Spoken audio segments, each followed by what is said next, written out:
दूरदर्शिता। लूका 14 पद 31।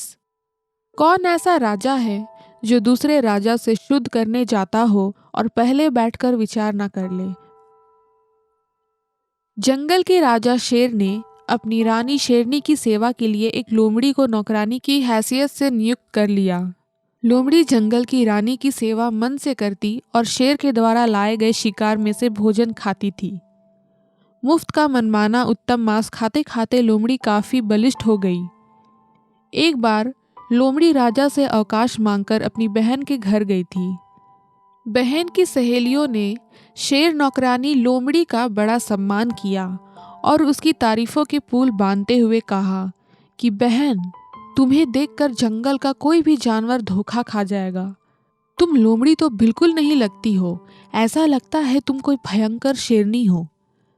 एक सहेली बोली, तुम क्यों वहां गुलामी का जीवन जी रही हो? तुम्हारे अंदर इतनी क्षमता है कि तुम खुद ही शिकार करके जीवन यापन कर सकती हो।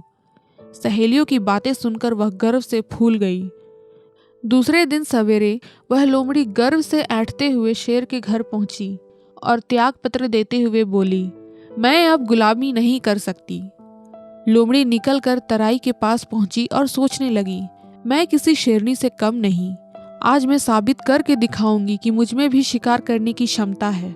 लोमड़ी ऊंचे टीले पर चढ़ गई और नीचे घास चरते हुए भैंसे के ऊपर छलांग लगा दी। दुर्भाग्यवश लोमड़ी भैंसे के सामने गिरी और उसकी कमर टूट गई। भैंसे ने क्रोध से भरकर लोमड़ी को अपनी सींगे से उठाकर उछाल दिया, जिससे वह एक पत्थर पर गिरी और मर गई। मूर्ख ने अपनी क्षमता का सही आंकलन नहीं किया। प्रभु यीशु ने सिखाया कि शिष्य बनने का मूल्य चुकाना आसान नहीं है।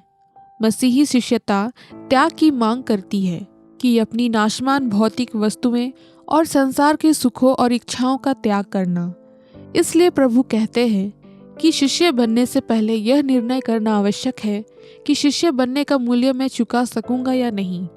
अनेक लोग सही निर्णय लिए बिना मसीही बन जाते हैं, परंतु जब स्वार्थ पूर्ति नहीं होती तो ऐसे ही मसीही वापस संसार में चले जाते हैं और मूर्ख लोमड़ी की तरह भैंसा रूपी शैतान के द्वारा मारे जाते हैं।